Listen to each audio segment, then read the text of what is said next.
خاص کر دیا ہے کہ یہ پوری دنیا کے لیے ہے، کسی خاص خطے کے نہیں۔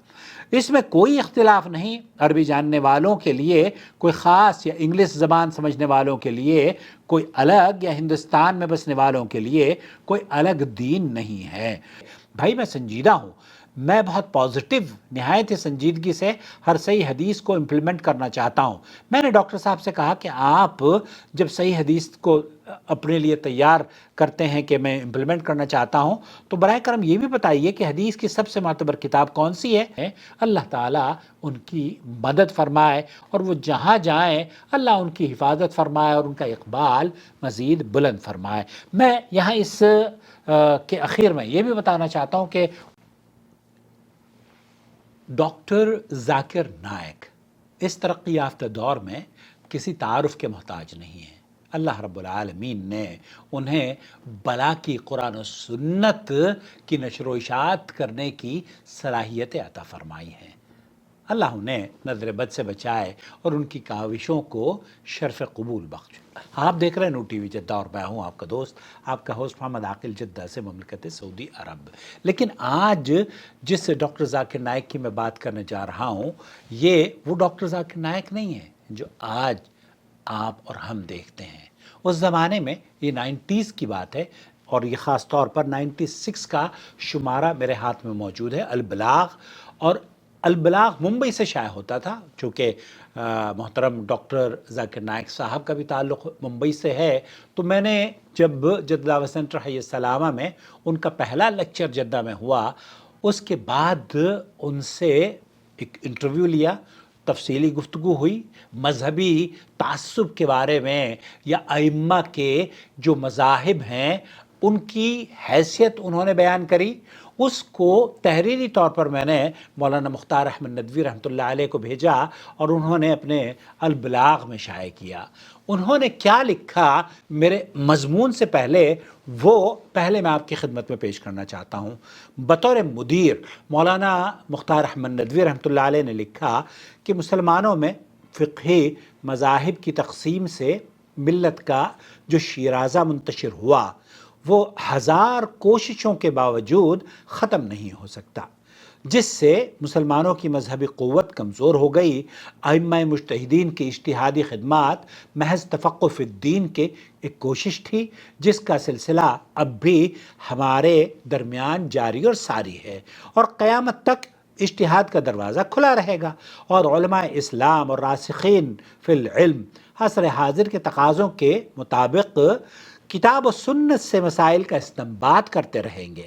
لیکن اجتہادی عمل اسلامی تعلیمات کا ایک عمومی جز ہے، اسے مذاہب کے خانوں میں تقسیم کر کے ہر مذہب کے مجتہدین اپنے ساتھ منسوب فقہی مذہب کا حصہ نہیں قرار دے سکتے، نہ ہی کسی فقہی مذہب کے ماننے والے کو یہ کہنے کا حق حاصل ہے کہ صرف ان کا مذہب پورے اسلام کا ترجمان ہے، اور نہ ہی کسی کو یہ کہنے کا شرعاً حق حاصل ہے کہ ہر مسلمان کو لازماً مروجہ فقہی مذاہب میں سے کسی ایک مذہب کا پابند ہونا ضروری ہے، اس لیے کہ مذاہب کی یہ تقسیم اللہ اور اس کے رسول کی تقسیم نہیں، اور نہ ہی ان مذاہب کے ساتھ منسوب ائمہ اور مجتہدین رحمہم اللہ ہی نے امت کو اپنے ان فقہی مذاہب پر پابندی کا حکم دیا ہے، کسی امام نے نہیں دیا۔